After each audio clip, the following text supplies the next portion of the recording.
চুপচাপ প্রদীপ। এটি স্বামীজির গল্প।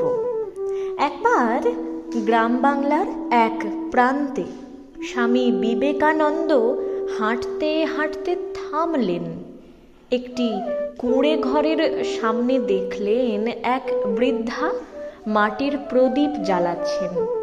চারপাশ অন্ধকার, ঝোড়ো হাওয়া, কেউ দেখছে না। স্বামীজি জিজ্ঞেস করলেন, মা, এত ঝড়ে প্রদীপ জ্বালাচ্ছ কেন? আলো তো দূরে পৌঁছবে না।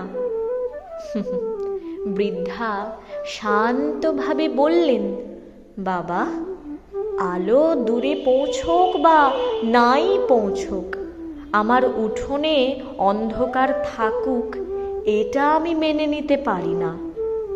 স্বামীজি কিছুক্ষণ চুপ করে রইলেন।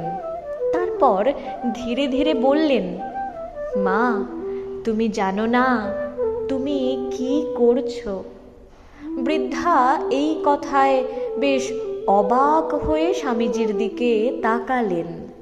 স্বামীজি বললেন, একটা জাতিও ঠিক এইভাবেই বাঁচে। সবাই যদি ভাবে আমার আলোয় কি হবে, তাহলে চারিদিকে শুধু অন্ধকারই থাকবে। তিনি একটু থেমে যোগ করলেন, কিন্তু যদি একজনও নিজের জায়গায় আলো জ্বালায়, তাহলেই শুরু হয় জাগরণ। বৃদ্ধা কিছু বুঝলেন না। আবারও তিনি প্রদীপের দিকে মন দিলেন। স্বামীজি হাঁটা শুরু করলেন।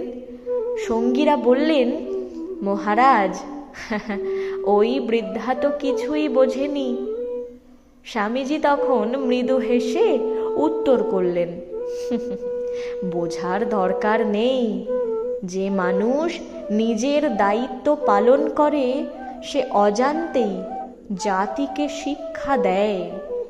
তিনি শেষ কথা বললেন, হিন্দু জাগরণ কোনো মিছিল দিয়ে শুরু হয় না, শুরু হয় সেই মানুষ দিয়ে যে নিজের সীমার ভেতরে সত্য, সাহস আর দায়িত্বের প্রদীপ জ্বালায়।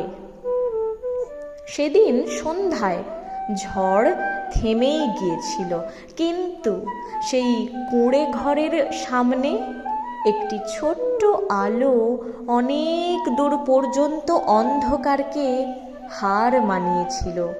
কারণ স্বামীজির মতে বড় জাগরণ জন্ম নেয় নীরব ছোট কাজ থেকে। এ তথ্য সংগৃহীত